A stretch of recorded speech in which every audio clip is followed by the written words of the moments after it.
An older black man glided a polished sedan through town. "That's too nice for him," the officer declared, verdict disguised as curiosity. No request for papers, no real cause, just skin. He didn't know the driver was a state Supreme Court justice, a jurist who had once signed into law statutes, the officer loosely brandished. This wasn't a routine stop. It was justice staring back at someone sworn to uphold it. What state do you live in? Could this unfold there, unnoticed, unquestioned? Monroe's morning wind cut crosswise, impatient with dawn. Storefronts slumbered beneath dusty hand-painted signs. A few trucks gnawed the quiet of a town, once boasting law and trust intertwined, words still clinging to the welcome board, now barely believed by anyone. Officer Grant Malloy rolled the new cruiser, radio low, fingertips drumming for some offbeat cue to label non-compliant. He needed no red light, speed, fumes, or database ping, just a feeling. Professional instinct, he called it. Others might say profiling. An old Lincoln drifted modestly matte black, state plate chipped, windows dim. Not neglected, just aged with dignity. It held its lane, steady, lawful, yet it unsettled Grant. He slipped behind, neither crowding nor lagging, hunter patience sharpening his gaze. In the mirror, an elderly black gentleman, gray felt hat, brown vest, posture upright, gloves precise. He tapped the wheel gently, eyes ahead, not checking mirrors. Elegant car, unwealthy look, Grant muttered. Suspicious, he decided. Lights flared. The Lincoln yielded immediately, calm, irritating control. Grant stepped out, hand resting loosely near his holster. Habit more than fear, trained over countless stops of the non-conforming. The window eased down.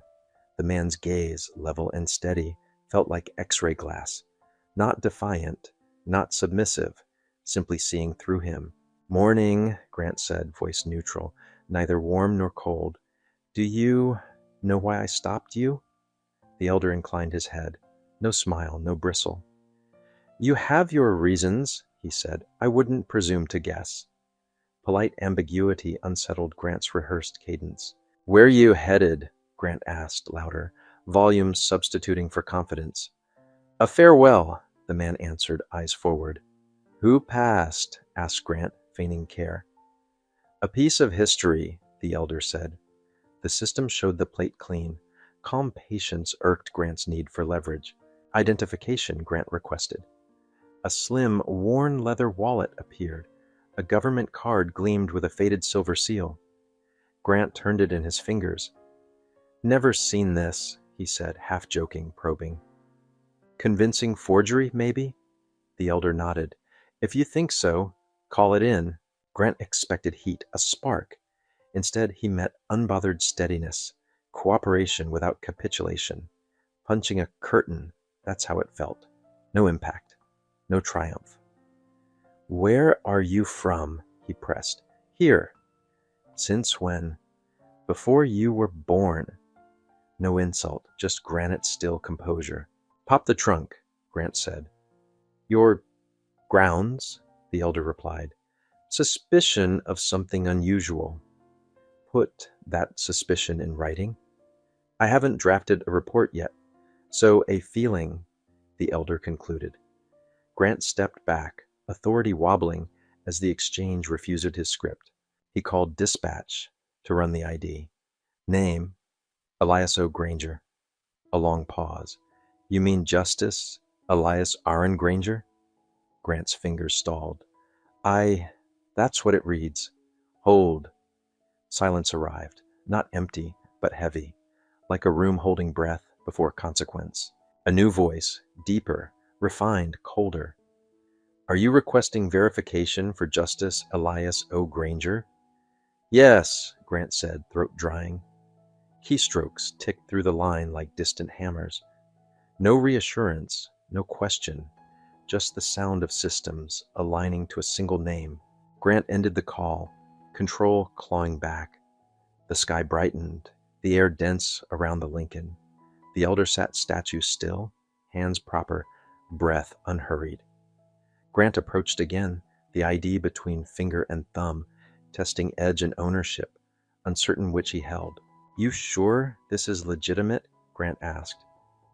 "It's what I have," the elder said. "Believe it or don't, your prerogative."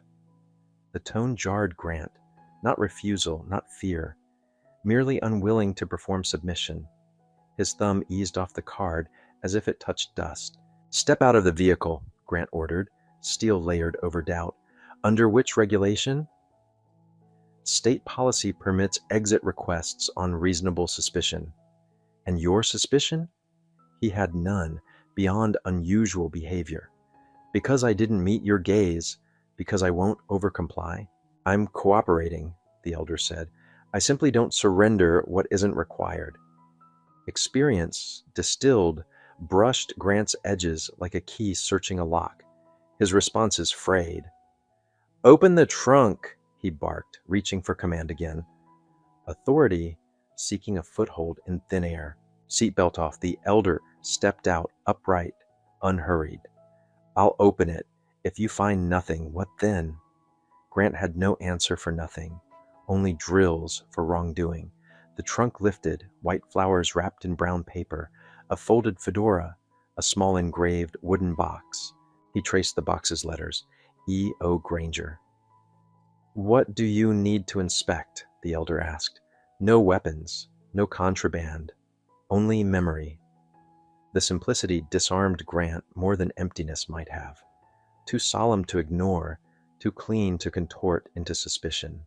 "You're doing your job," the elder said, sadness like weather in his eyes.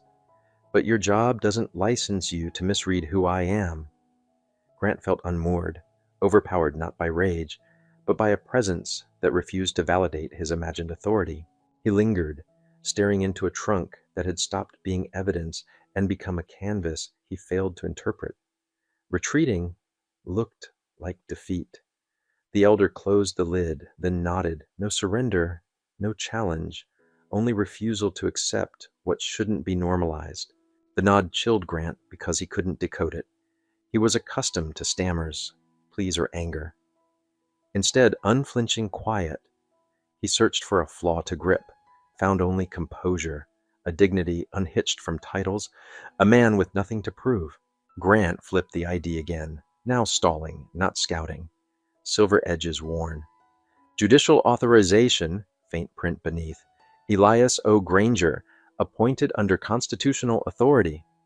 He'd seen such phrasing in televised exposés, never cradled it mid-stop. The elder gently reclaimed the card. The return felt less like handing back an ID and more like withdrawing from a courtroom he'd accidentally entered as defendant. "Where can I verify this?"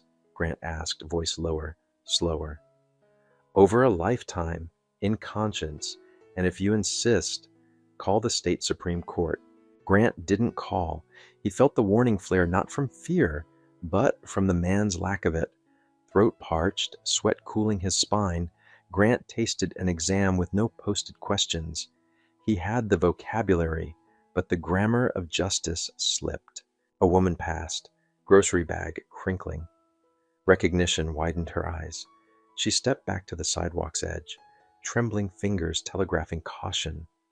She said nothing to the elder, only fixed her gaze on Grant, watchful, measuring the inches left before irredeemable harm. "Do you need escort?" Grant asked, grasping at dignity's loose thread. "No," the elder breathed. "My road isn't for those who need escorting." It landed as a verdict without sting, light as paper, yet heavier than statutes, removing Grant from the field entirely. The Lincoln rolled off, quiet, steady, leaving a long silence trailing like an unsigned indictment. When it turned past the brick buildings, Grant lowered his head, not in guilt exactly, but knowing the stop slipped from his control with that single nod. The sedan was gone, yet its shadow remained, hairline crack invisible until weight found it. The wind threaded his uniform seams, cooler than the temperature. Time blurred. When he re-entered the cruiser, his palm still imprinted a badge no longer his. He stared at the radio, fingers hovering. He'd type Elias O. Granger again, not for verification, but for reassurance that greatness had truly passed under his lights. He needed explanation, an anchor, anything to absolve the sense he'd desecrated something sacred. The database bloomed: portrait, title, appointment date, federal conference footage, and a 20-year-old clip, Granger speaking at a racial justice ceremony about the right to be suspected, less for living, more decently. Shame gusted through Grant like a door blown inward. He dimmed the screen, but the pull persisted. Outside, the empty street looked like a test without proctor. He stepped back out. No cars, no witnesses, where silence shifts from safety to risk. Men slip hardest when unobserved, ethics greased by solitude. He stood by the closed trunk as though something remained to find. The bouquet, the fedora, the box. Nothing dangerous. Too honest to fabricate. A voice surfaced. A man like that. Where's he going, dressed in memory? Showing off? He recoiled from himself. Grant keyed the radio first this time. Vehicle stop handled. Suspicion unclear. Subject non-cooperative, evasive language, possibly leveraging status to avoid procedure. Words compressed around his bruised ego. Name, came the reply. Elias O. Granger. Silence turned brittle, ready to cut. Did you just say Justice Elias O. Granger? The voice asked, dry. Grant dodged the question. I'm determining whether he used position to sidestep inspection. If he were ordinary, I'd have run a full trunk search. He scoffed, persuading himself he still was right. Then a question hit like a punch. Are you reporting a violation or rationalizing a bruised ego? Grant shut off the radio, knuckles whitening on the wheel. Training phrases surfaced: occupational pride, control loss reflex, legal reasoning masking powerlessness. He dismissed those as seminar jargon, not field tools. Now they mapped perfectly. The stop had become asymmetry, arrogance trained by authority, facing a man whose calm came from watching systems crumble under their own weight. Grant realized he'd never been asking questions. He walked like someone leaving an exam without knowing the mistake. He displayed attitude, used position, he'd claimed. Flimsy sand tossed into wind, pretending to steer. Silence answered. Then a woman's voice lifted from the sidewalk, trembling but unflinching. Oh God, it's him! Her disappointment cut deeper than anger. You know him? Grant snapped, trying to control the script. You don't? She asked. He signed my brother's release when nobody else dared. He saw what that courtroom refused. And you stopped him. Please, step back. Official duty, Grant said, voice softened to a plea for shred of dignity. She didn't move. He declined politics to serve at one bench, for responsibility, not power. Words turned the badge heavy. Assumptions, the ones stitched to skin and clothing, unstitched. Across the street, a young man braked his bike, lifted a phone, pressed record, aimed not at Grant, but at the elder's quiet. No filming, Grant ordered. Active scene. Not filming you, the kid said. Filming dignity. People should see calm that never needed to be. Grant drifted to the cruiser, each step weighted by an invisible indictment. Loss of public image control. He'd studied slides, never imagined it would look like unraised voices. A child asked, why'd they stop him? The mother just shook her head, louder than curses. Online, the clip spread. Captions read, stopped, not for wrongdoing, but mismatched expectations. Grant sensed the gaze shift. No longer citizen to enforcer, but audience awaiting an explanation that should never be required. The elder re-entered the Lincoln, unbothered, unhurried. Before the door closed, he glanced at Grant. No blame, no resentments. Eyes like someone examining a wound too deep for words. Grant turned away, because for the first time he recognized defeat without force, composure outranking spectacle, silence dominating narrative. The first edit, a tight 45 seconds, circulated. The elder stepping from the Lincoln, opening the trunk, hand trembling, As he placed white flowers on the lid, then facing suspicion without flinch, 200,000 views in hours, comment sections stirred into conscience.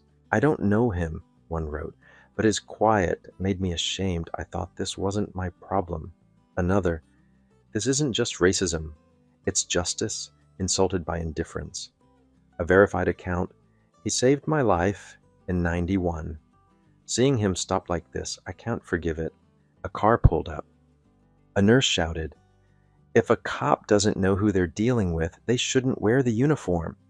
Then louder, "Not because he's a judge, because no one deserves that, even if he's just an old man heading to a farewell." It scraped Grant's badge. A cluster of students huddled over a phone. "What'll they do?" one asked. "Don't know," another said, "but I'll never watch a traffic stop the same." That's where change begins. Quiet sentences remapping daily life. Dignity as the metric, not mere compliance. Local news blinked live. A stop gaining attention. Subject identified as Justice Elias O. Granger, pivotal in civil rights rulings across 3 decades. No official police comment. 90 seconds. Lid lifted from a pressure chamber overdue for release. Grant stared at his hands. He received a text from his wife. "You okay?" He didn't answer. For the first time, okay felt misapplied. Somewhere else in a diner, a veteran's spoon stilled as he watched the clip.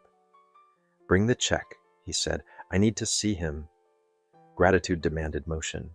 Monroe PD systems flagged unusual activity, independent journalists pinging the state judicial database, watchdogs sniffing, and the 8th Federal Judicial Circuit querying coordination files attached to Granger's portfolio. The question wasn't who he was, but why he was ever stopped. Captain Wade Ellison's alert read, "Urgent. Verify and respond to public image concerns regarding Justice Elias O. Granger." Ellison called Grant. "You stopped a living pillar," he said. "Not here for your story. Get off the street. The name you touched isn't a person, it's history." Grant's grip paled his fingers. The name swallowed every consolation within the precinct, whispers, "Right man, wrong time." Too generous. You don't stop a judge, especially Granger, and walk away untouched. National segments aired. The Justice Department confirmed the man was Justice Elias O. Granger. One commentator paced his words. "No one should be suspect for failing a cop's expectation. Worse, the system forgets those it vowed to honor." Behind closed doors, a whiteboard directive. Media script. Misinterpreted incident. No confirmation. No rebuttal. No apology. A senior officer growled. "No apology?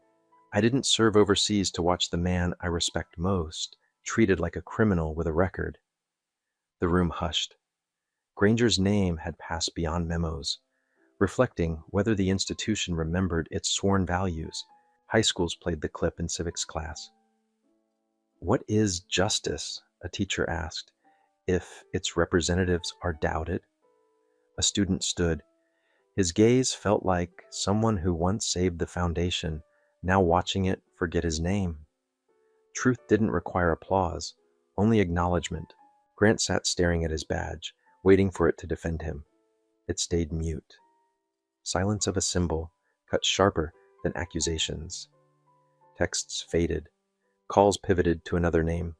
Granger's, now moving from social feeds to national headlines, pressing corners of conscience. By morning, an internal link appeared. Eyes only. Priority 1. A compilation rolled. Original video. Street cams. The bystander's words. The veteran's note. A Washington Post flash. Closing on Granger's slow motion still. Hand on flowers. Eyes making everyone feel seen. Beneath, one line bolded. Unattributed. The moment you no longer have the right not to know. Grant closed the screen. His favorite deflection, "I didn't know who he was," curled into indictment. Not knowing became a choice. Choices repeated become practiced neglect. Agencies stayed silent. Civil society did not. The Coalition for Judicial Fairness declared, "We don't demand dismissal, we demand remembrance." Less punitive then profound. It named responsibility, and once responsibility is named, pretending otherwise becomes impossible. At a Boston symposium, Professor Laura Benham, who had co-drafted reforms with Granger, said negligence stops being innocent when the one harmed taught us what justice means. Outlets quoted it widely. Debate didn't spark, reflection did. This wasn't a cop versus citizen story anymore. At a Southern law school, students wrote essays. If you were Officer Grant Malloy, what would you do differently? A first year answered, I'd ask, what's your name? To remind myself names carry histories deserving proper recognition.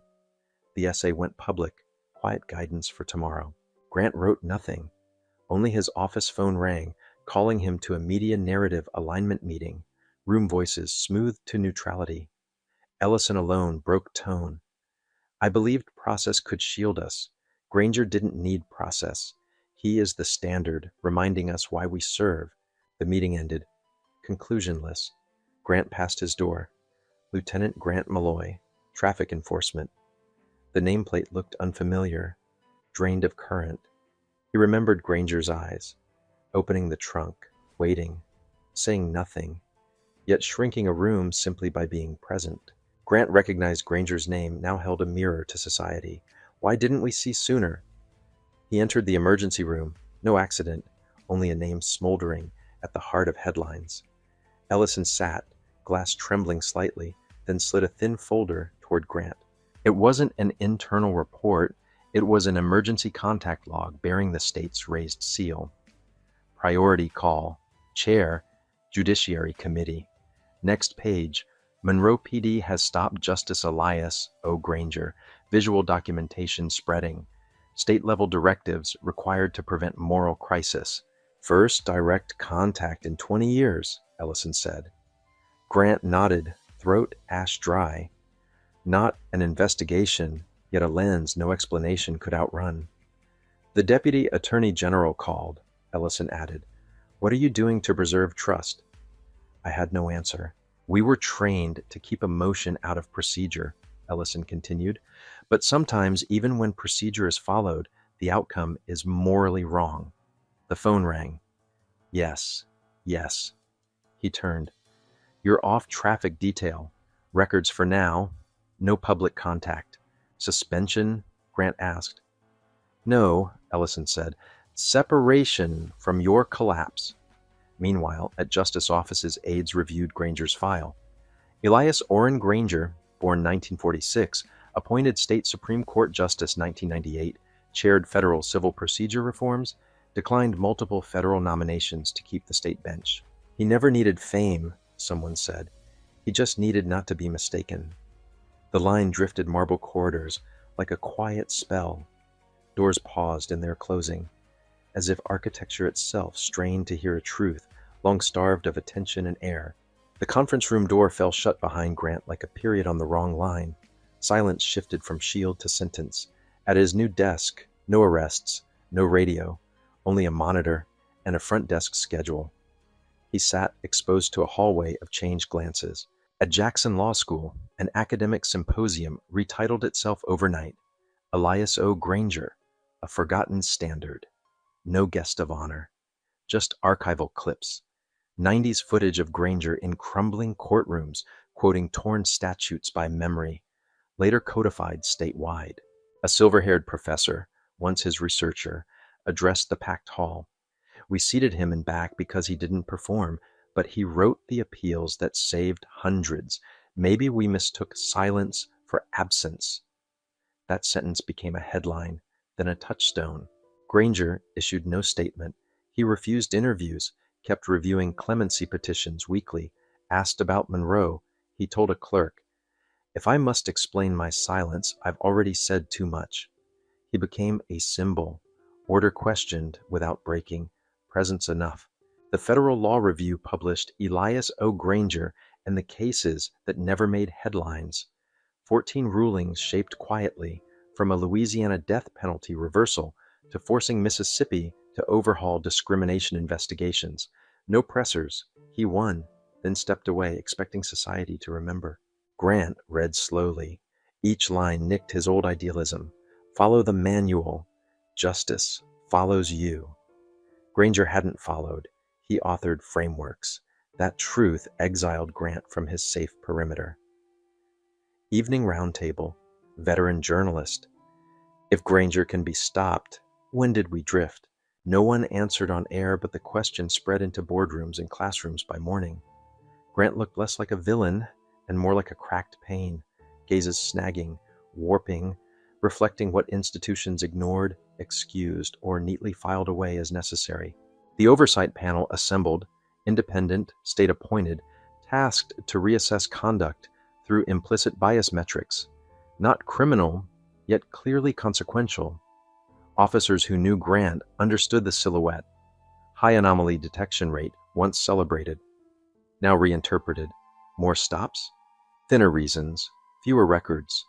A recipe for unmeasured harm. Media peeled back layers. A local paper ran 30,000 words. High detection or high bias selection.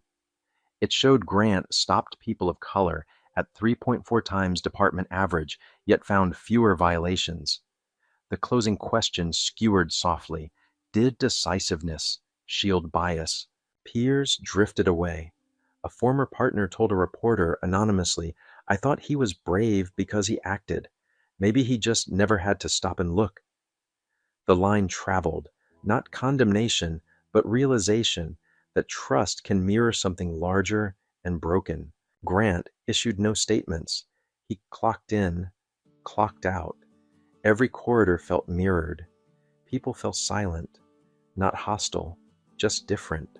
What haunted him wasn't words said, but words withheld, the natural quiet that follows recognition, and an unwillingness to pretend. The special review team reopened long quiet cases, once stamped insufficient evidence, body cam files missing despite policy, radio transmissions with gaps at crucial moments, old complaints, shaky handwriting from elders, reread, not dismissed, as if fresh testimony finally found oxygen. Grant parked one cloudy afternoon. Engine off, lights dead. Kids pedaled by, pedestrians flowed. Their eyes no longer feared or acknowledged the cruiser, only regarded it with a new silence, the kind belonging to people who've learned and are now watching. Public focus moved beyond Grant, ironically offering some shelter at first. But silence has pressure. Questions shifted. Who already knew? Why did they let it continue? Oil across polished tile. The inquiry spread quietly, a slick surface too late to mop. An independent newsroom published messages never sent, leaked emails among mid-level commanders from 3 years back. Malloy reacts a little fast with black folks, but outcomes aren't bad. Another, don't intervene without formal complaint. Scrubbing data kills our numbers. No exclamation points, no overt malice, just the cold blade of convenience. Administrative accomplice trended.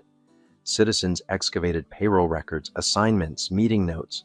Dry documents became evidence of louder guilt. Overhead boards displayed awards above names carrying unaddressed complaints like uncorrected typos in permanent ink. The hashtag signed and silent caught fire. People understood. Harm isn't always in shouted slurs, but in signatures that look tidy while quietly endorsing patterns. Footage compilations widened, history layered onto the Monroe clip, context turning isolated moment into indictment. Grant sat in records, filing the lives of strangers, each form a small story. His hands moved automatically, his mind replayed the trunk, the flowers, the box, the nod. How dignity can form a wall you can't batter, only recognize. National coverage deepened. Interviews with clerks Granger mentored. A judge recalling how Granger quietly rewrote briefs at midnight. A retired sergeant admitting policy is a floor, not a ceiling. We thought minimum compliance meant moral compliance. It doesn't. A columnist wrote, Granger reminds us institutions are built daily by choices, when to look closely, when to look away. The piece ricocheted across editorial pages. Monroe's clip wasn't an aberration. It was an X-ray revealing structural habits calcified as normal. Grant's badge remained where he left it during lunch, face down on the desk. He studied the back, numbers without narrative, and wondered when he began confusing procedure for purpose, authority for understanding, motion for movement towards something worth holding. At roll call, no one said his name. They spoke around him, a conversational cul-de-sac. He recognized a different kind of isolation, not exile, but insulation. Colleagues protecting themselves from splashback, while quietly tallying their own unchecked assumptions and near misses. A memo circulated, community listening sessions, attendance encouraged. The schedule listed church basements, school gyms, a union hall. No podiums, it read, chairs arranged in circles. Grant traced the dates and wondered if listening requires surrender more than presence. He read another piece. Symbols go silent. It argued that when public symbols refuse to speak for you, you must learn to speak to those harmed. Elegance without empathy curdles into arrogance. He felt a hollow where certainty once clicked. An internal ethics officer visited records. "We'll need your notes from the last 6 months," she said. "All of them." He gathered manila folders that suddenly looked like mirrors, thin, reflective surfaces, catching only whoever dared to lean close. The priority review listed items in urgent red, stops with missing timestamps, audio gaps, inconsistent narratives. Grant saw his own phrases, instinct, unusual behavior, non-compliant tone, stripped of authority, read like confessions of bias, laundered through official language. Ellison called Grant into his office, blinds half closed, light slicing the desk. "I can't tell you how to feel," he said, "but I can tell you what I regret. How long I mistook smooth paperwork for clean hands." Silence answered for Grant. He walked past a corkboard, flyers, know your rights, workshops, a youth legal clinic, a clemency petition drive. He wondered how many faces he'd scanned as data points, not names, how many histories he'd mistaken for patterns that needed interruption. A podcast featuring former defendants surfaced. One voice, steady and tired. "I didn't fight the trunk search. I thought I was unlucky. Turns out I was part of someone's idea of what unlucky looks like." The line folded Grant inward. Emails pinged, training modules on implicit bias, procedural justice, and community harm. He clicked through slides with stock photos and overbright colors, the contrast painful against the grayscale of Monroe's clip. He kept clicking, unsure if repetition could cut deep. A sergeant lectured her recruits. "Reasonable suspicion isn't a feeling, it's an articulable fact, and bias isn't a slur, it's gravity." Grant stared at the floor tiles. Gravity had tugged him for years while he called the pull professionalism and the drift safety. In church the next Sunday, a pastor said, "Dignity isn't given by uniforms or robes, it's recognized or refused." Grant clenched a bulletin until the fold turned white. Recognizing dignity might mean rewriting the past, at least the part he authored. He pulled old citations from storage boxes, reading names aloud, softly, like prayers for unprayed moments. The stack grew, and with it, the sense that apologies, if given, must be concrete. Follow-ups, reversals, commitments that can be checked, not merely felt. A community forum filled the auditorium.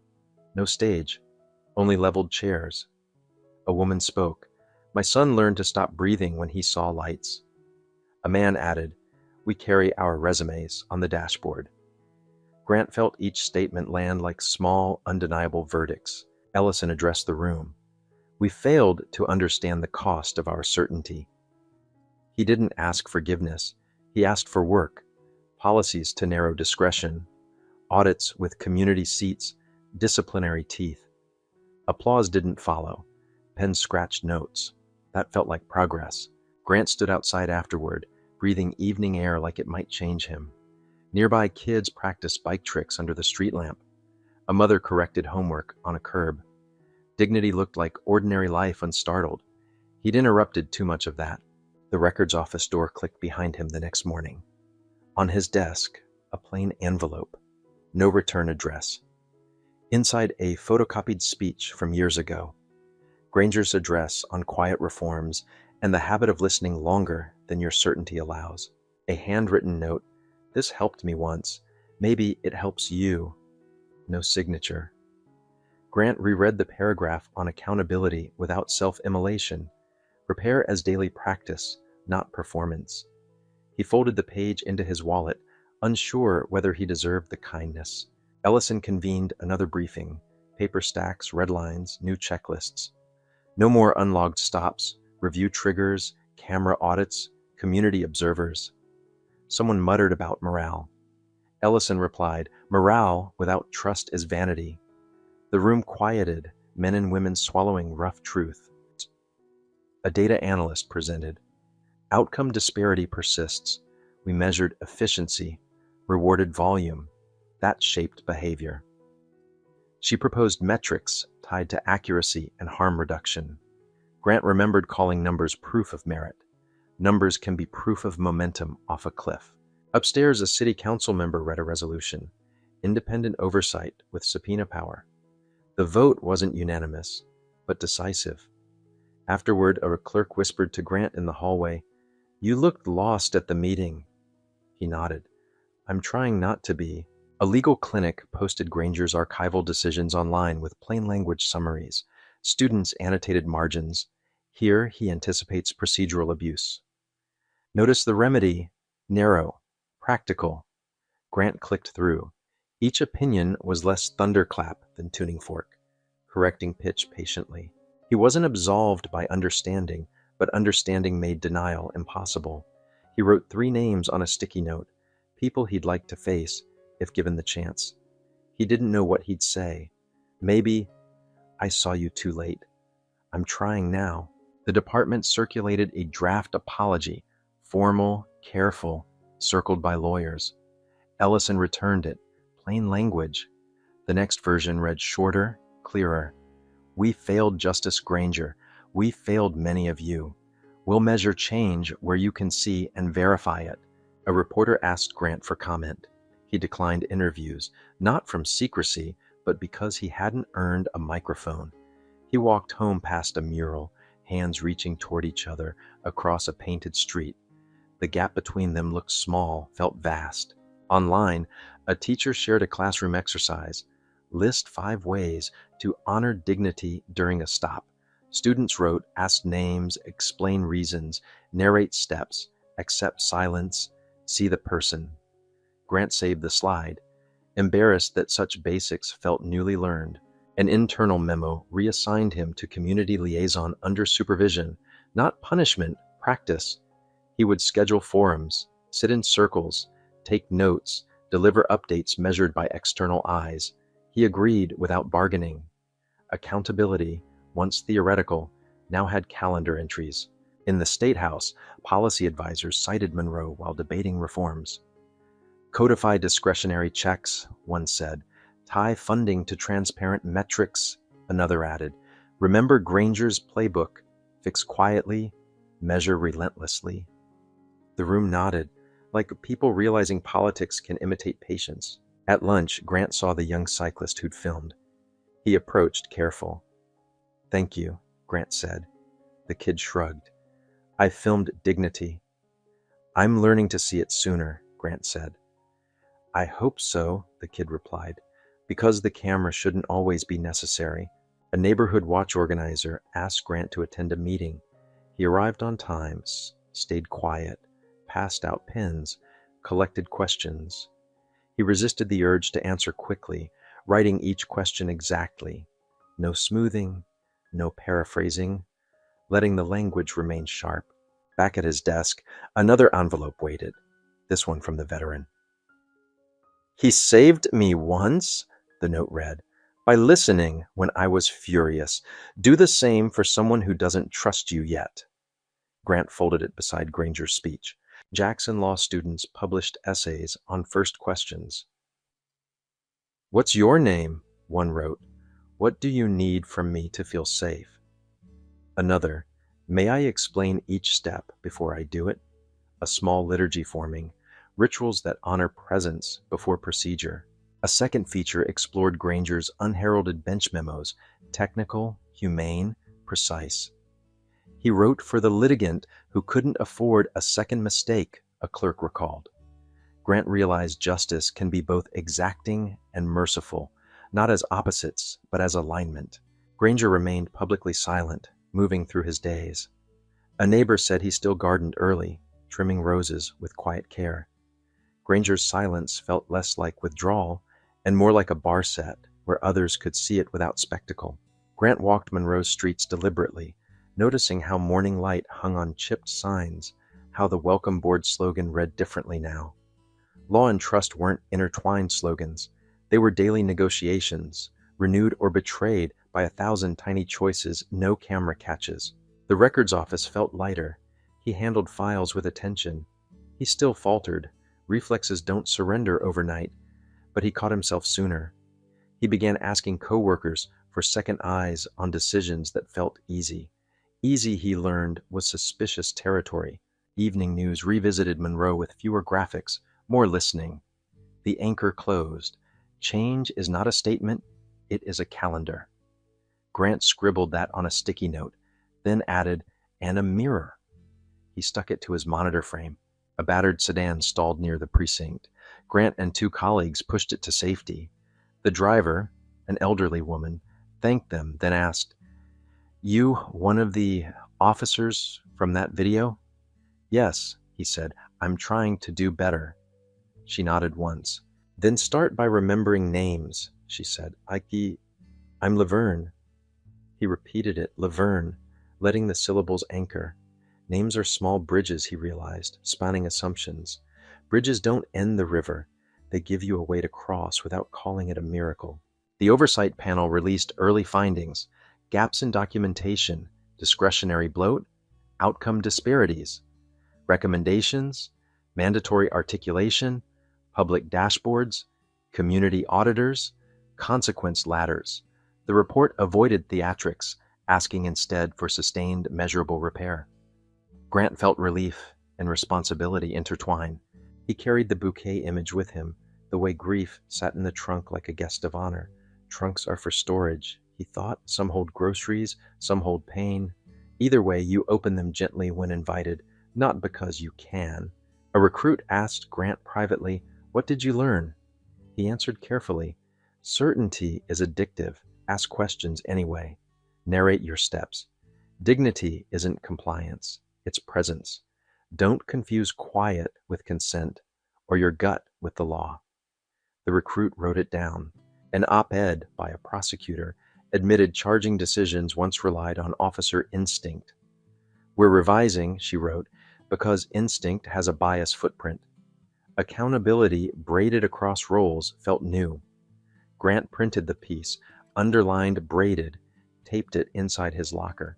A city muralist painted Granger's silhouette, no features, only posture, beside the words, "Seen enough." People left notes beneath.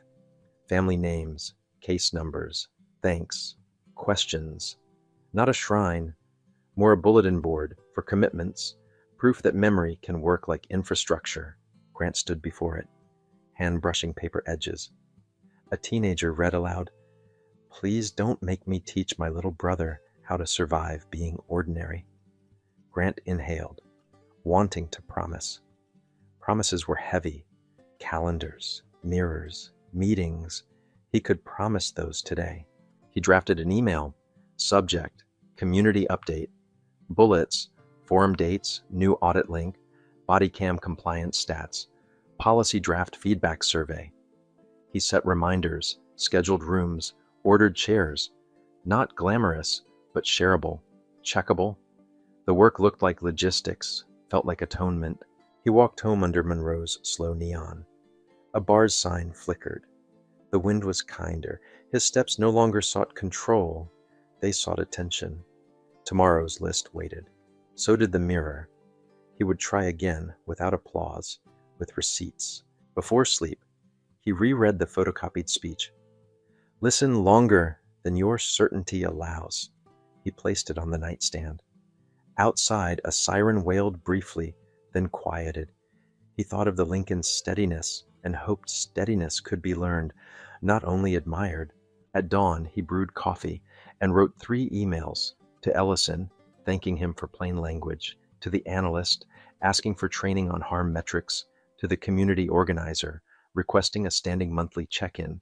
He hit send before second-guessing could dilute resolve. At work, he opened a stack of letters addressed to the department. One read, "Accountability is love in public." Another, "Please don't make this a season." He pinned them to a cork strip, a low banner that forced eyes to meet words. Later, a colleague muttered, "We're getting hammered." Grant said, "We should be measured." The colleague blinked, then nodded. Shifts happen, he thought, sentence by sentence. He returned to scheduling chairs, adding name placards this time. The smallest things sometimes open the door. A deputy AG emailed, "Thank you for the transparent updates. We expect consistency." He replied, "We're building for verification, not vibes." He meant it. He had learned the difference the hard way, how vibes can dress bias, how verification makes bias visible. He paused by the window. Monroe moved. Trucks, bikes, jackets, coffee cups. Ordinary life, the thing he'd once believed he was protecting by interruption. Now he wanted to protect it by restraint, by attention, by questions that landed like invitations, not tests. The mural's comment thread pinged. Someone posted the classroom exercise. A student wrote, "Justice starts with the first look." Grant typed nothing. He closed his laptop, picked up the forum binder, and headed out, hoping practice would keep catching up with belief. Across town, Justice Granger watered his roses. He didn't watch the segments, didn't issue a quote. He understood symbols can't do the work, only remind you where to stand. He trimmed a thorn, then another, deliberate, careful, patient as his rulings, and Monroe breathed.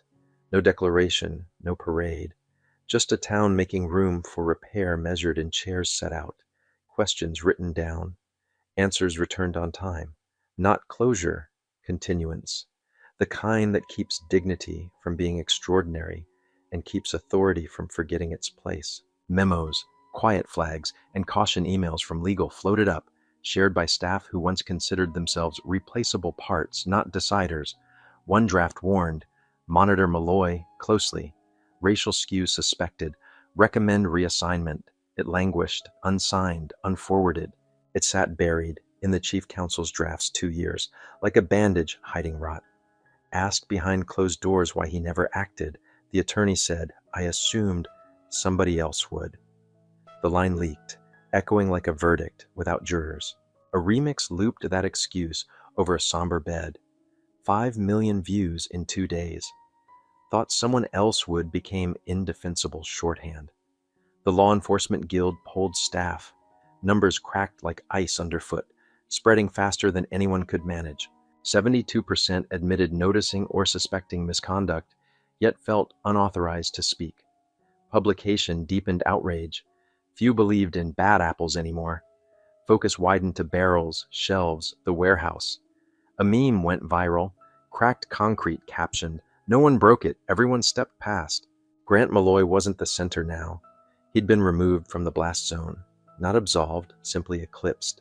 The lens widened to the machinery that trained him, promoted him, praised numbers, and never demanded a real look at consequences. The Federal Observer headline blazed, "Silence isn't neutral, it's chosen." They listed 35 mirrored cases in 5 years, disciplined for bias. 2, not 15, not 35, 2. The figures traveled like indictments, colder than slogans or speeches. The closer, "Not all who act wrongly are villains. Any who stay silent aren't innocent." At Monroe PD, a closed-door session gathered. No cameras, no transcript. A veteran stood and pierced the room with honesty, sharpened by time. "I sent 2 emails," he said. "I knew Malloy had issues. I protected my peer review score. That's on me." No applause, no rebuttal, just fog-thick quiet settling over everything the department once marketed as efficient. Those who knew and chose blindness began to shake, not fearing punishment, but realizing doors they'd hoped would elevate them had rusted shut. No locks required. Refusal to look became its own barricade that no title could pry open. No agenda line bore his name, no invite, no reserved chair. Yet, exactly at gavel's strike, a man in charcoal coat with pencil and notebook entered the state hearing on law enforcement standards, walking like someone whose rulings already preceded him. Justice Elias O. Granger asked nobody for directions, skimmed no seating chart, skipped reception desks.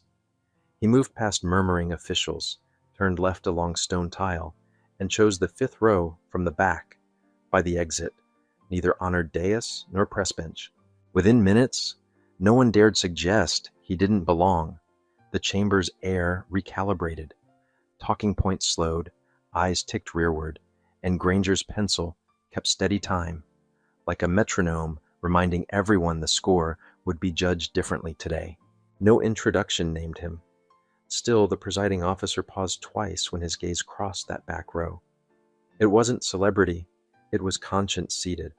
Authority once vested in him, dignity once denied him, now weighing the room's every word.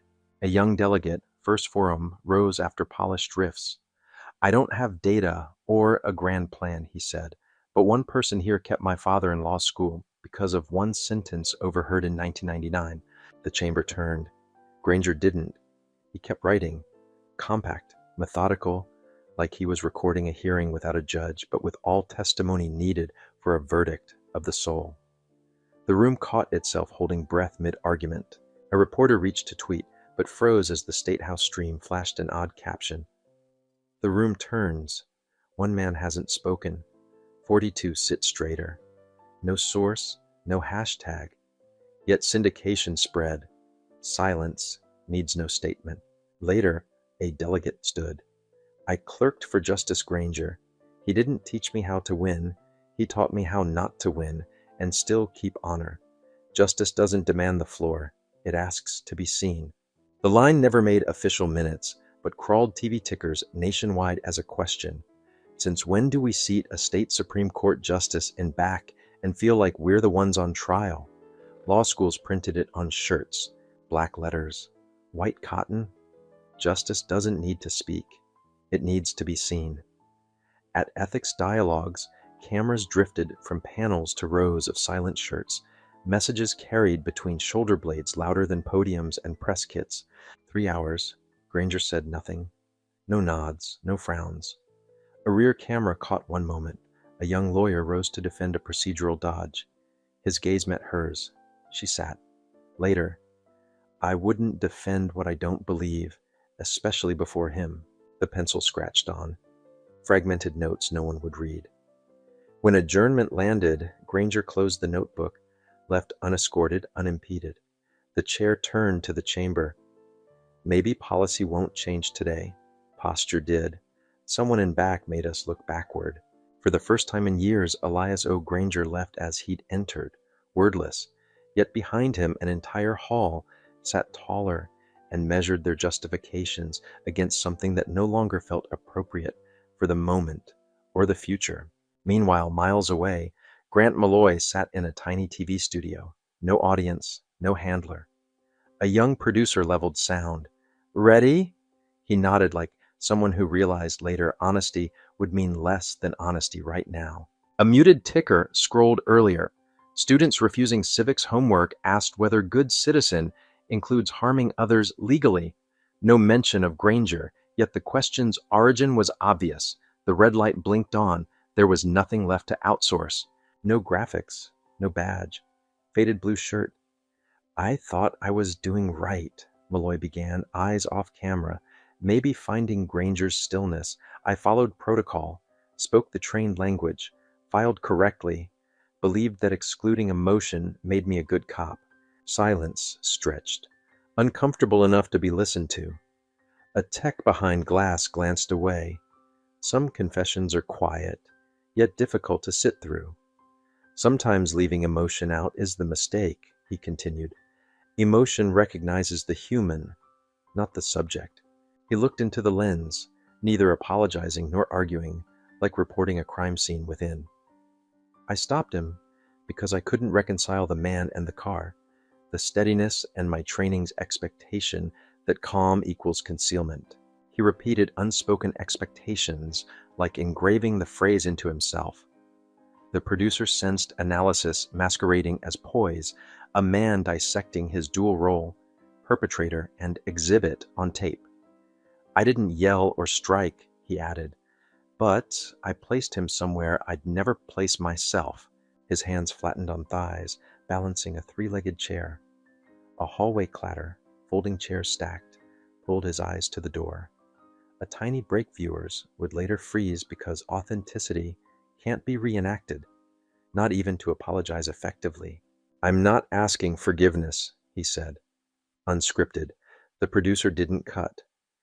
I hope the next generation won't mistake empathy-free action for justice. He stopped. It's not enough, he whispered. I don't know what else to say. 4 minutes, 32 seconds, no overlays, no hashtags. Within days, law schools, judicial trainings, academies requested the raw file, not to sensationalize, to teach.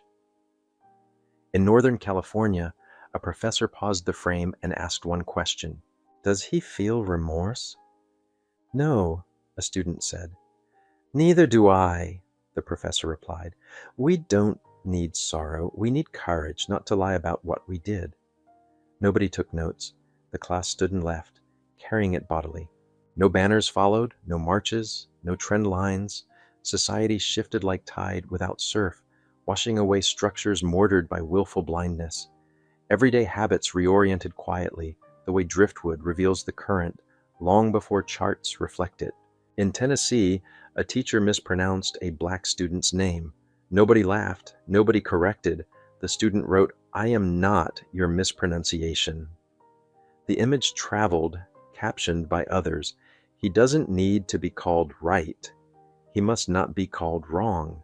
On Oregon plates, tiny 3D printed fedoras appeared, echoes of Granger's hat. No movement claimed it. Souvenir shops ran empty. Residents printed replacements.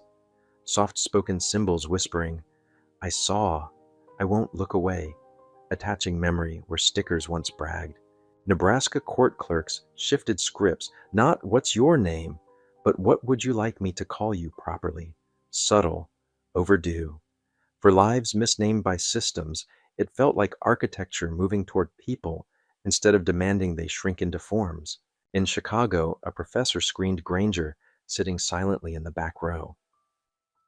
Write how a person changes a room without speaking. No rubric. Pens moved, not for grades, but to ensure memory wouldn't evaporate into commentary's churn. A New York cafe posted, We don't serve by numbers. We call your name correctly. Beside it, a drawn notebook and pencil, silent emblems.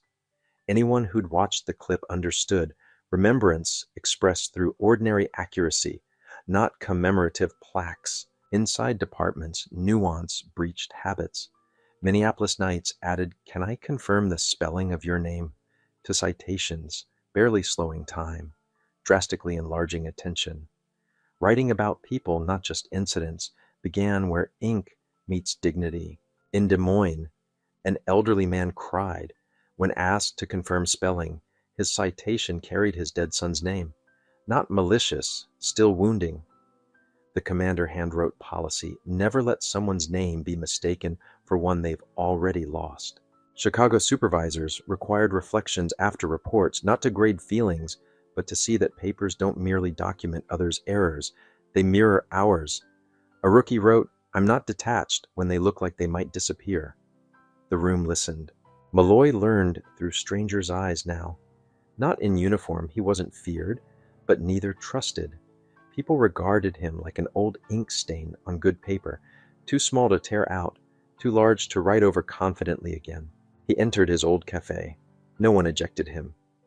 The barista avoided his eyes, skipped the loyalty card question. When the cup arrived, it read, Wishing you a peaceful day. No name, only a phrase for heavy crossings. Granger granted no interviews, no memoir, no speeches. He declined his name for campaigns. People mentioned him indirectly, by choosing back rows, carrying notebooks, insisting prevention over performance. Resistance became guarding lines so certain harms never recur.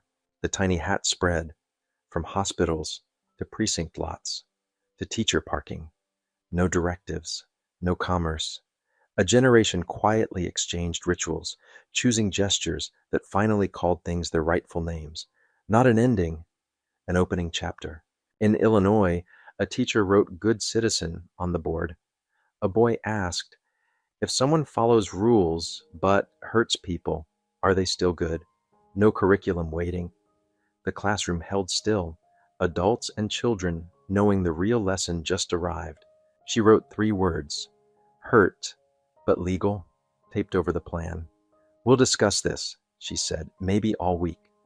The principal, passing, heard fragments and emailed faculty. If today looks like yesterday, don't call this a school.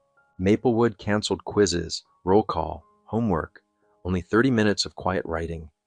If I make someone sad without consequences, am I right? If law permits harm, do I grow like law or like good? A police parent asked the teacher next morning, have you ever scared someone and not been punished? She showed handwritten pages. He didn't argue. A week later, he requested curriculum revisions, writing, I once believed I was good.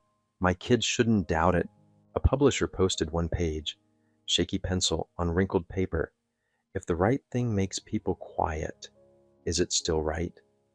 No caption. 700,000 shares in a day. Professionals with answers interrupted by a child's ungraded inquiry. The questions were archived, then sent to a national council, adopted for teacher training. No cameras, no podiums. 3 major papers published full scans, untitled, beneath a single line. They didn't ask about Granger. He's why these questions exist. A 30-second phone clip from outside Maplewood showed a teacher reading, if I follow rules and someone still cries, whose fault? 2 million views, profile photos turned blank, symbolizing questions needing pause more than prepackaged answers. Schools began unwritten questions, periods monthly. Not graded, not optional for teachers. The point wasn't solutions, it was refusing multiple choice where humanity lives. Students practiced seeing, naming, and holding harm without bureaucratic shelter. Michigan's first session drew 200 students. A third grader asked, if I see unfair blame and my teacher is silent, should I grow up quiet? Administrators didn't answer. They rewrote the staff handbook, first revision in 20 years. In Texas, parents protested, fearing tradition eroded. Then a second grader, officer's daughter, told local TV, Dad asks not just my points, he asks if someone was treated badly today. The backlash evaporated. Participation quadrupled in 3 days. At a statewide reform summit, an elder professor stood. Law guides, avoidance. Morality prevents harm where law permits it. A 1L posted the 80-second clip captioned, "Save this for the day." Someone brave revised his own definition. Ethics classes replayed it next term. Even students indifferent to civics watched. Many recognized themselves. Legally right once, morally wrong nonetheless. Beneath photos, small hands gripped worn pencils under scrawled lines about feeling, names, and harm. At Granger's office, a paper mailbox appeared. Letters from elementary kids. I know who you are, one wrote. I want to grow up not hurting anyone without someone stopping me. No addresses. Writing it down was enough. About then, Malloy got notice. His son requested 2 school days off. Reason, I don't want to sit under the name everyone says at recess. It came from Malloy's phone. The boy had used the family account. It wasn't truancy. It was sheltering from a foundation he thought solid. Now only a picture, fragile as trust. The message landed as Malloy left a meeting introducing mandatory ethics retraining and recorded self-evaluations for flagged officers. A colleague whispered, "Who wants to tape their face, admitting what they once denied?" Malloy answered nothing. His son's message echoed like footsteps in an unlit hallway, pulling him out of the building before explanations could harden. He drove home. No child running to ask, "Did you catch anyone today, Dad?" The house felt unfamiliar. On the table, a civics notebook, a page edged red. What if someone who protected me later frightened others? He recognized his son's slight left-leaning script. The boy sat silent, clutching a pillow. Malloy asked, "Have you read the news?" It wasn't for information, only hoping the boy hadn't seen every version available. "Yes," the boy said, "but I didn't need news." He slid over a printed headline. Elderly black man ordered to raise hands by Officer Malloy. The photo's eyes looked past camera, directly at Malloy's cruiser, questioning protection itself. Malloy wanted to burn it. Fire couldn't undo what changed in memory. He clenched fists from habit, not anger. The boy whispered, "You told me good people don't make others afraid just by entering rooms. Why did that man stand like that?" There was no training module for it, no statute required, only integrity, missing right then. "I didn't think I was wrong," Malloy said, the sentence collapsing like scaffolding in heavy wind. Between them, the quiet thickened. Not tears, but vacuum, where trust used to sit. Files on the table bore Granger's name, highlighted red. "You wrote he disrupted protocol," the boy said, checking reality, not accusing. Malloy stiffened, seen uncomfortably. The boy nodded once, closing a chapter gently, not reopening it. "You don't need to explain," he said, steady. "You were good at your job. Sometimes doing a good job isn't doing the right thing." Malloy reached for familiar words, justice, ethics, duty, and found them hollowed by misuse. The boy's phone lit with another clip. "I learned law from the officer who stopped my dad. Ethics when my father couldn't meet my eyes. No names posted." Malloy recognized the colleague's child anyway. His own son rose, no slam, no tears, closed his door like folding a page you don't tear, don't burn, just decide never to read again. Malloy walked the hall differently afterward. On the fridge, an old drawing. Father and son both in uniform. Caption, "When I grow up, I'll be like Dad." He folded it into the drawer that once held his sidearm. He sat alone. No tribunal, no cameras, only the verdict that matters, the one in a child's eyes. A role rescinded, father as model, by the person he once hoped would inherit his better pieces, not his blind spots. Sunrays cut across his sleeve. Behind the closed door, stillness wasn't rebellion. It was distance. Meanwhile, across the state, Granger climbed the steps at Northwind University's conference center beneath a banner honoring 30 years of reform. His name on the guest list surprised nobody. His arrival surprised everyone. For months, he'd declined everything, living like a sentient still life, appearing where presence mattered, quiet, forcing recalibration without forcing anyone's speaking schedule. Auditorium volume sank when he entered, fedora angled, pencil in pocket. Federal leaders planned that if he refused to speak, they'd skip to awards, a silent tribute. 10 minutes after he arrived, awards felt redundant and were canceled. He ignored the podium despite repeated invitations, stood third row, hand on a chair back, eyes lifted to the banner. Reform doesn't start with systems. It starts when systems learn to listen. He gave it weight by standing. His gaze rested on a front row politician who dismissed systemic concerns as emotional overreaction. The man paled, not from fear, but from recognition. A look without office can vaporize the illusion that everything is fine. Granger approached the microphone by the side aisle. A live stream trembled. The camera operator held breath. Within minutes, 50,000 viewers posted only one symbol, a dash. Silence traveling noisily across screens like a bell.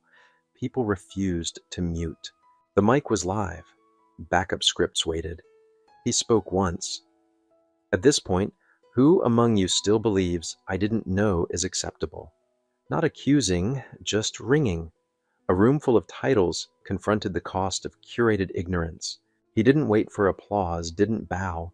He left through a bright corridor. No one called him back.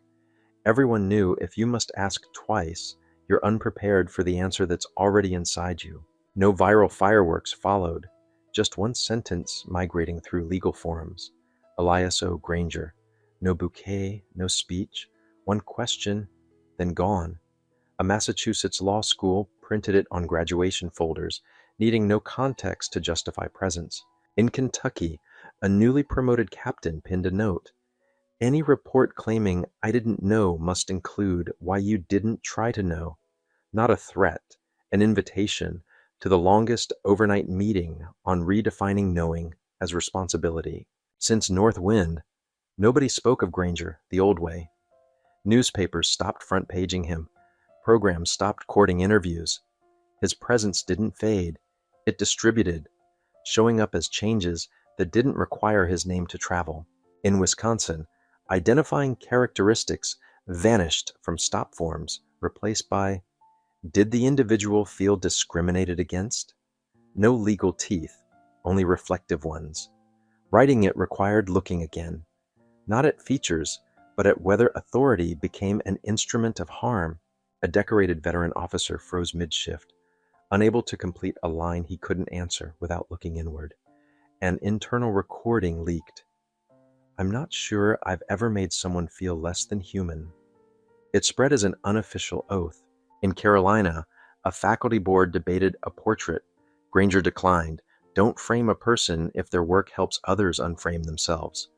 A blank whiteboard replaced it, inviting students to write what they once thought unimportant to relearn. A year later, it was dense with different hands. A scholarship senior stared 30 minutes, wrote nothing. Because I haven't yet dared to change the thing I need to, he explained. Finals shifted, asking courage instead of merely knowledge. Exam prompt. Have you ever seen someone write and chosen not to stand with them? Explain. No correct answer. 1/3 left blanks. The board reconvened, not to grade, but to recalibrate the program's moral threshold altogether. In legal circles, precedent-resistant hypotheticals got nicknamed Granger bench questions, cases that require acting as though nobody watches. Some protested attaching a name to moral stumbling blocks. A closed hearing reframed the stakes with one senator's line. Whom would you prefer we fail? The not clever or the clever missing humanity? Silence won. The name stayed. Exams nationwide shifted from what if you find misconduct to what if there's no proof and your compass still alarms.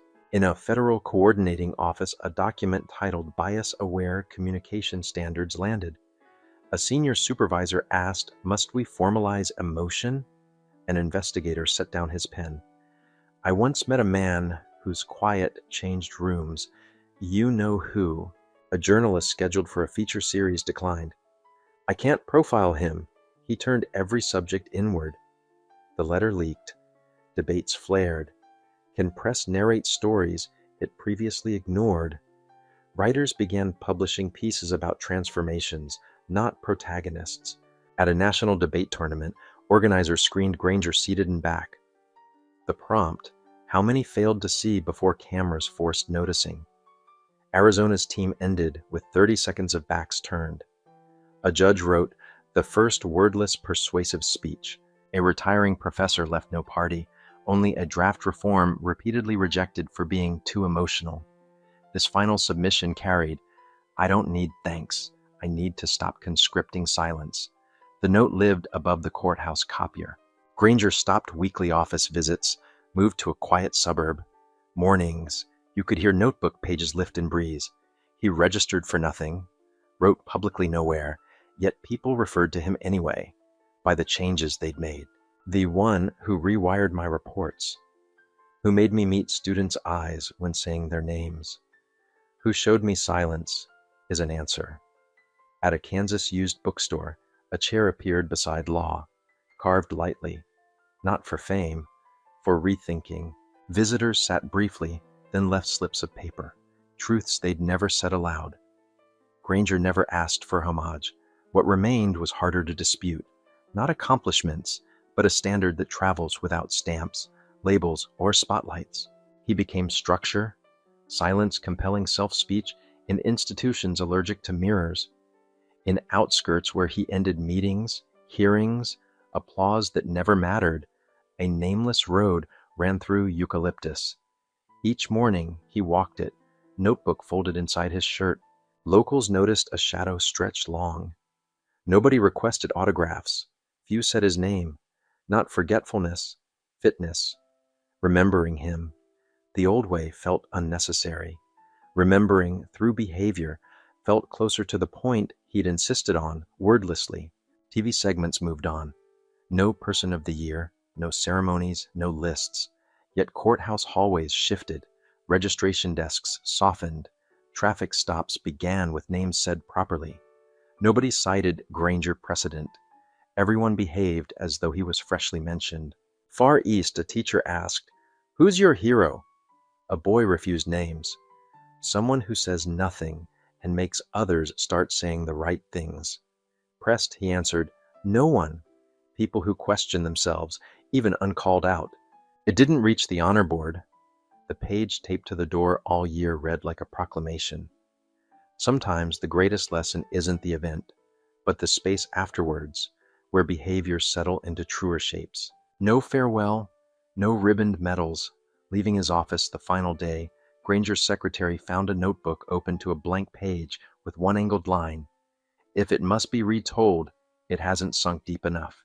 The notebook wasn't displayed, no QR. It sat, evidence accusing nobody, yet refusing everyone's escape. The unasked question lingered. How long did we stay quiet before one person had to speak for a whole system? Reform reports began including a novel chart, not success rates, but behavior changes triggered by awareness rather than rules. Analysts nicknamed it the reflection marker, plotting pauses when people redirected mid-action because they finally recognized recipients' experience. No one mentioned Malloy anymore. The clip retired.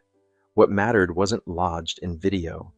It appeared when people stopped lowering eyes around uniforms. Eye contact returned.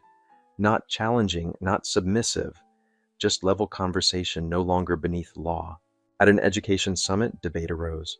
Should Granger's name enter textbooks? A professor said quietly, "Better not." Faces puzzled. If students learn him from text, we failed to make his work live in teaching. The proposal passed. His name stayed off pages. Classrooms changed. Morals modules ditched slogans for scenarios that ended with, "If you aren't wrong legally, but someone feels harmed, should you repeat it? Explain," with next time commitments. Granger never wanted to rewrite history, only stop reruns. That doesn't require a narrator, because if this story needs telling, what remains becomes performance, not the difficult transformation it demands across desks and dashboards. So it doesn't need retelling. Yet here you are. If this reached more than your scrolling finger, if a corner of you stirred, don't let it fade into content. Leave a line, not polished, just honest. Have you felt your silence become complicity, seen dignity misnamed, or simply want to say, "I understand"? Each share multiplies useful space, showing the once silent they aren't alone, and the once certain they might begin listening. We make these pieces for more than views. We make them because small correct tellings shift how people see themselves. If that matters to you, amplify. Help keep difficult truths illuminated, not archived for seasonal rediscovery. You're helping truth breathe. That's enough momentum for us to continue. Not with brass bands, just with chairs set out, names spoken carefully, forms rewritten, pauses taken, questions asked before harm, and questions kept when comfort beckons too quickly.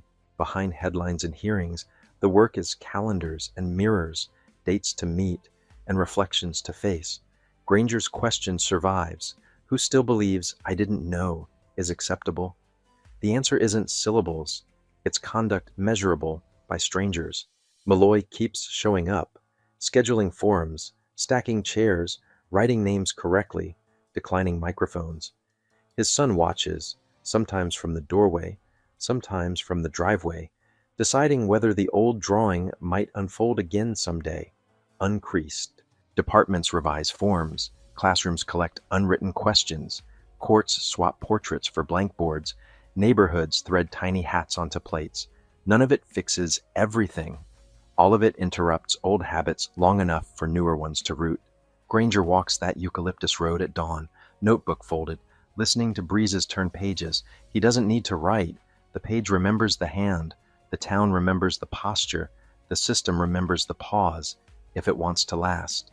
Across Monroe, kids practice bike tricks. Parents correct homework on curbs. Officers start stops by confirming names. Ordinary life remains the goal. Unstartled, unstartling. So dignity feels routine, not commemorative, and apologies get replaced by verifiable habits. The old welcome sign still hangs, promising law and trust. Maybe it's earned again, line by measured line, with fewer excuses and more receipts. How we knew, why we changed, who checked, and when we'll check again. If you're waiting for orchestral closure, it won't arrive. This story ends the way repair lives, unfinished, continuous, tracked by reflection markers and children's questions, by pocketed pencils and chairs in circles, instead of podiums proclaiming easy victories. Somewhere, a rookie drafts a report, pauses over the line, felt discriminated against, and decides to ask another question aloud. Somewhere, a teacher chooses names as the week's lesson. Somewhere, a captain edits a policy from memory to practice. Somewhere else, a parent admits at the dinner table, I should have spoken sooner. And a kid keeps eating, nodding, trusting differently. These aren't headlines. They're hinges, small quiet changes turning heavy doors. People assumed we're fixed forever. A clerk rewrites an intake script. A teenager prints a hat charm on a friend's old 3D printer. A journalist kills a flattering profile to write about systems instead of saviors. The work keeps refusing celebrity. Monroe learns to breathe with fewer flinches. The wind that once cut impatiently now threads steady through cracked slogans remade by conduct. The crack remains, visible, instructive, no longer stepped past, finally examined, deliberately avoided, henceforth. If you want to measure progress, don't count views. Count names pronounced correctly, questions left open, reports rewritten mid-sentence, kids who choose no hero, officers who narrate steps, and rooms that straighten when someone sits quietly in back. Granger's name appears nowhere hereafter by design. He preferred not being framed. He preferred standards built into corners where nobody looks for plaques, corners like form fields, hallway scripts, and the moment before lights flash behind your car. If you meet him, you might not know. You'll know the places he's been by what they refuse to say. I didn't know. That phrase is retired here, like a jersey nobody dares reissue. If you've read this far, perhaps you've paused once. That pause matters more than slogans. Keep it. Share it. Not as content, but as conduct. The next right small act before the next easier wrong. Leave a comment if it helps you commit. Tell someone you changed a script today. Ask a colleague harder questions. Refuse to celebrate speed without accuracy. Replace instinct with articulation. Replace posture with presence. Replace knowing with learning. Amplify if amplification builds room for those who risked questions first. Subscriptions aren't salvation, they're scaffolding, useful while the building remakes itself. We'll keep arranging chairs, posting schedules, publishing reflection markers you can audit openly, because truth breathes better in company, because silence can either smother or shelter, because one man's stillness asked whether I didn't know survives inspection, and enough of you answered with changed behavior to keep the question alive. Some will say this is sentimental. Let them. Sentiment didn't revise policies, people did, guided by feeling sharpened into structure. If you need a proof, bring your mirror and calendar. Measure again next month with someone you trust. In the ledger that matters, entries read oddly, names said right, questions left standing, pauses practiced, hats printed, portraits skipped, boards written on, drafts unsent, excuses retired. Add your line. You're already holding the pencil. If your line is small, good. Systems rebuilt by small, inspected joints survive earthquakes better than monuments polished for cameras. Write behavior that outlives comment sections, then test it beside people who'd notice slippage first. When the next stop happens, let it be ordinary. When the next forum meets, bring chairs, not podiums. When the next class begins, start with names. When the next article publishes, count conduct, not clicks. Repair prefers repetition. If you're new here, welcome. If you've been here, thank you. Continue anyway. Without needing gratitude, the work's reward is quieter neighborhoods, steadier nerves, and fewer children learning ethics from their parents' lowered eyes at dinner. We'll keep making these, less for spectacle, more for scaffolding. If they help you pause, keep them. If they move you to act, share them. If they do neither, leave them, and listen harder nearby. And if this felt like more than headline fodder, say so, briefly, honestly. Someone who's been quiet might need your sentence to risk their own. The chorus grows one unscripted line at a time, never perfectly in rhythm. Help us keep telling what's worth telling, because telling tills ground for doing. Help us keep space open for voices long dismissed. Help us keep the fire small, steady, useful, warm enough for courage, safe enough for truth. You're helping truth stay alive, where policies meet people, where reports meet names, where pauses meet choices. For us, that's reason enough to keep going. Pencils sharpened, chairs in circles, and doors finally learning how to open. Lesson 1. Dignity isn't a favor, it's the floor. If you've lived long enough to watch the news change from black and white to high definition, you know this. Justice doesn't keep itself. It needs caretakers. The morning in Monroe made that truth plain. An elderly black man, steady hands, felt hat, a Lincoln as old as some of our grandchildren, was pulled over for matching a hunch rather than a law. The officer called it instinct.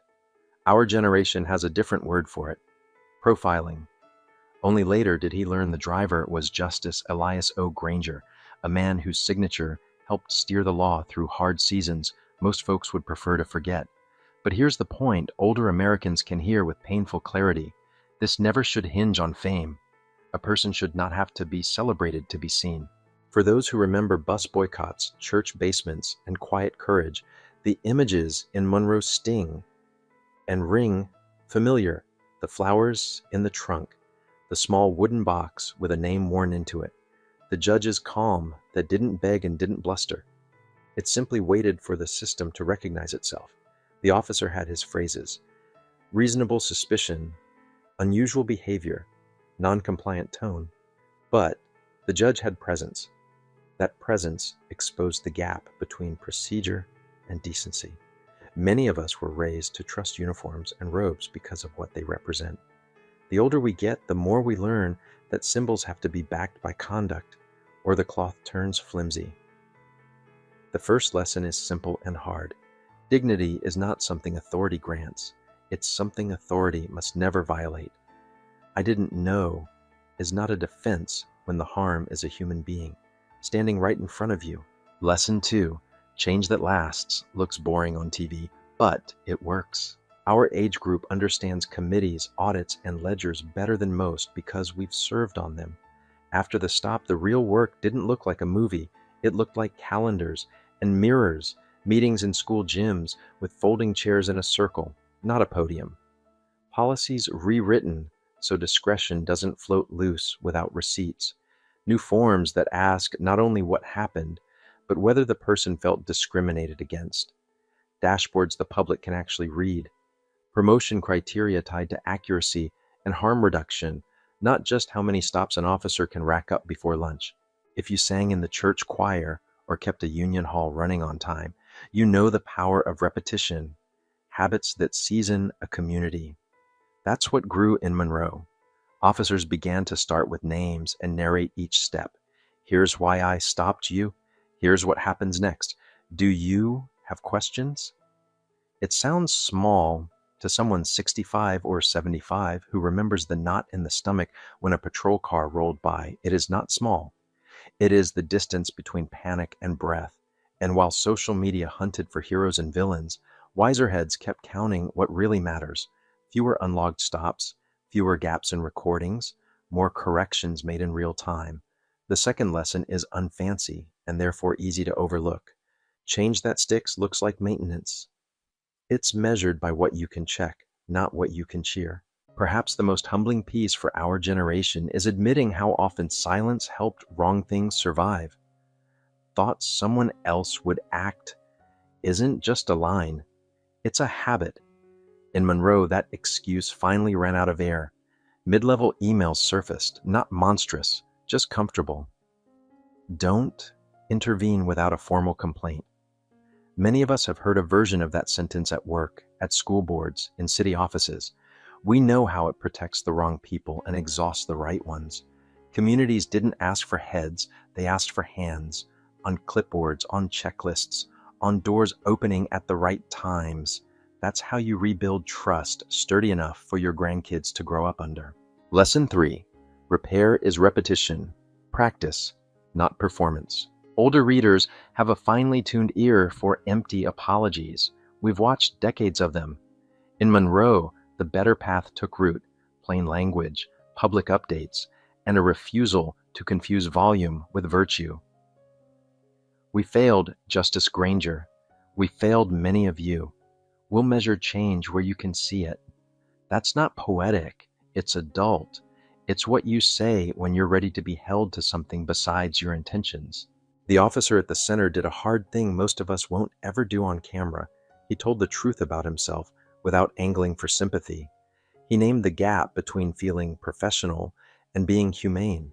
He didn't ask for forgiveness. He asked for the next generation to stop equating emotionless action with justice.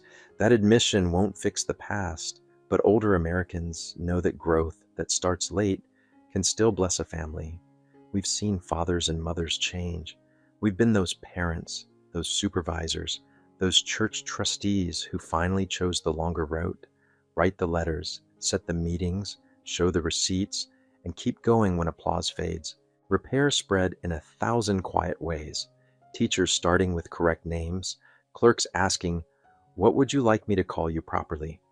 Captains requiring that any report citing "I didn't know" also explains why you didn't try to know. None of that looks dramatic. All of it is moral ballast. And yes, it is deeply American, because our best traditions are the ones that convert ideals into daily routines. So the third lesson is where many of us live now. Practice over performance. If you want to measure progress, don't count views.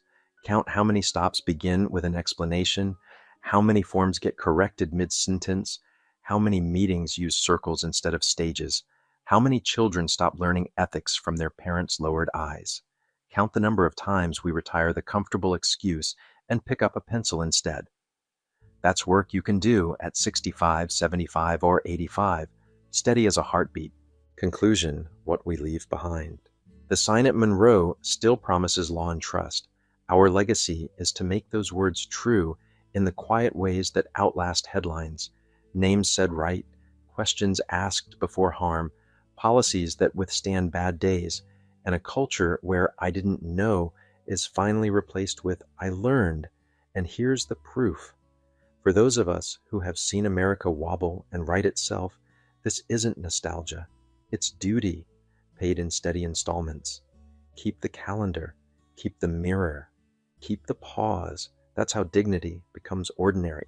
Friends, if this story stirred something in you, I'd love to hear your voice. Where have you seen "I didn't know" used as a shield? And what small, steady change could replace it in your town, church, school, or precinct? If you're 60 plus, tell us one habit from your generation worth bringing back today, and one we should retire for good. Drop your thoughts below. Like this video if it helped you pause, and subscribe to the channel.